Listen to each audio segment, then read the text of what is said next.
नमस्कार दोस्तों, मैं दिव्यांशी गोड़ एक बार फिर हाजिर हूं एसबीटी न्यूज की खास खबरों के साथ। पेश है आज 27 जून 2024 गुरुवार शाम 7:15 बजे राजस्थान की बड़ी खबरें। राजधानी जयपुर में गुरुवार को मानसून की एंट्री हो गई है। सुबह करीब 1.5 घंटे रिमझिम बारिश होती रही और उधर बुधवार रात को बारिश के बाद कोटा की सड़कों पर मगरमच्छ घूमने लगे। वन विभाग की टीम ने काफी मशक्कत के बाद एक मगरमच्छ का रेस्क्यू किया। चित्तौड़गढ़ के बेंगू स्थित रातिया तलाई तालाब में बुधवार रात करीब 10 बजे एक मकान की दीवार में करंट उड़ गया। घर में सो रहे एक ही परिवार के 5 लोग इसकी चपेट में आकर झुलस गए। सभी को प्राइवेट हॉस्पिटल में भर्ती कराया गया और जयपुर और राजसमंद में सुबह करीब 5:30 बजे बारिश शुरू हो गई।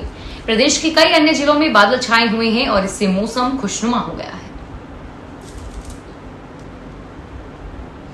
सामाजिक सुरक्षा पेंशन योजना के तहत 15% बढ़ी हुई राशि लाभार्थियों के खातों में सीधे हस्तांतरित की गई।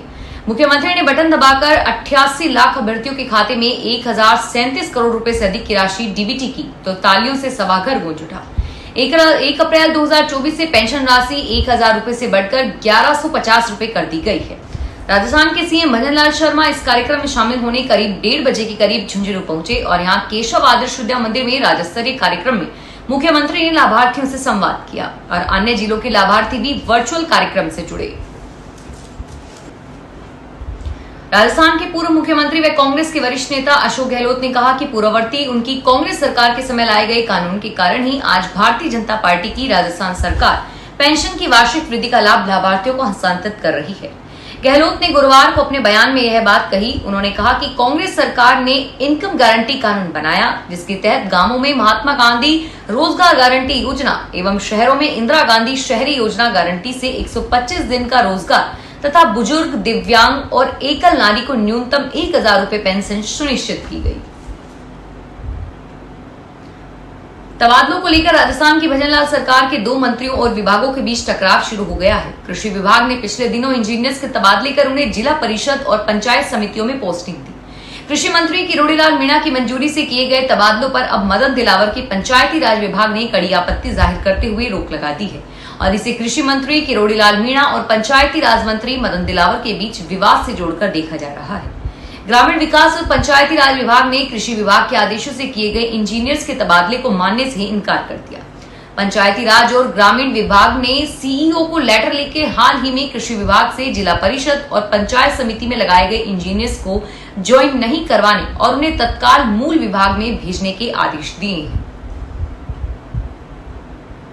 अजमेर शहर के गंज थाने से कुछ कदमों की दूरी पर स्थित एक मोबाइल इलेक्ट्रॉनिक शॉप में खरीदारी करने आए एक शातिर महिला और पुरुष ने 3.5 लाख रुपए चुरा कर फरार हो गए। चोरी की वारदात के बाद दुकानदारों में हड़कंप मच गया और वहीं पहले दोनों ने वारदात में मोबाइल फोन और एलईडी खरीदने के बाद दुकान मालिक को 1 लाख रुपए भी दिए। उनके साथ 12 साल का एक बालक भी था। हालांकि बैग से रुपए निकालने की वारदात कैमरे में कैद नहीं हो पाई। जिस जगह पर बैग रखा हुआ था वहां कैमरे नहीं थे।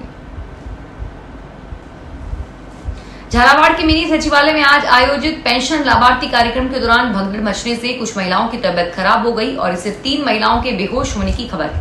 ये भगदड़ उस समय मची जब कार्यक्रम में क्षमता से अधिक बुलाई गई महिलाओं ने ऑडिटोरियम हॉल में घुसने का प्रयास किया। इस दौरान भगदड़ मचने से 3 महिलाएं बेहोश हो गई। खबरों के अनुसार एक महिला को एम्बुलेंस की मदद से एसआरजी अस्पताल ले जाया गया और वहीं 2 अन्य महिलाएं अपने परिवार के लोगों के साथ रवाना हुई।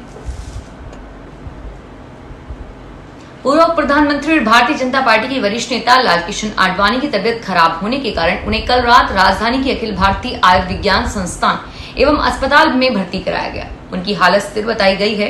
सूत्रों ने बताया कि श्री आडवाणी के पेशाब में जलन की शिकायत के बाद उन्हें बुधवार रात करीब 11 बजे एम्स ले जाया गया। सूत्रों ने कहा कि एम्स के डॉक्टर्स ने नेता के बराबर निगरानी उनकी कर रहे हैं और उनकी हालात अब स्थिर है। आडवाणी इस समय एम्स के जरा चिकित्सा विभाग के डॉक्टर्स की निगरानी में है। राजस्थान के करौली जिले में आज सुबह बड़ी घटना घटी। सपोटरा के भूकना गांव में हाई टेंशन तारे टूटने से 7 बालक और बालिकाएं चपेट में आ गए। करंट लगने से एक बालिका की मौत हो गई जबकि 5 घायल हो गए, जिन्हें करौली के गंगापुर अस्पताल में भर्ती कराया गया है। 2 बालिकाओं को गंभीर अवस्था में करौली से जयपुर के लिए रेफर किया गया है।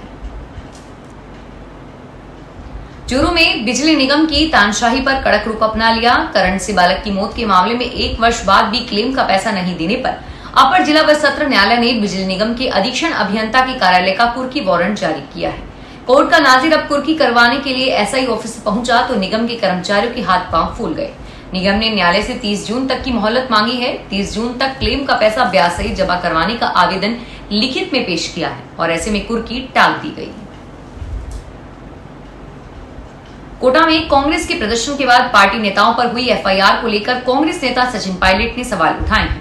पायलट ने कहा कि राजस्थान में बिजली पानी के जो हालात हमें दिखते हैं वो बेहद खराब हैं। मूलभूत सुविधाओं को भी मुहैया कराने में सरकार नाकाम दिख रही है।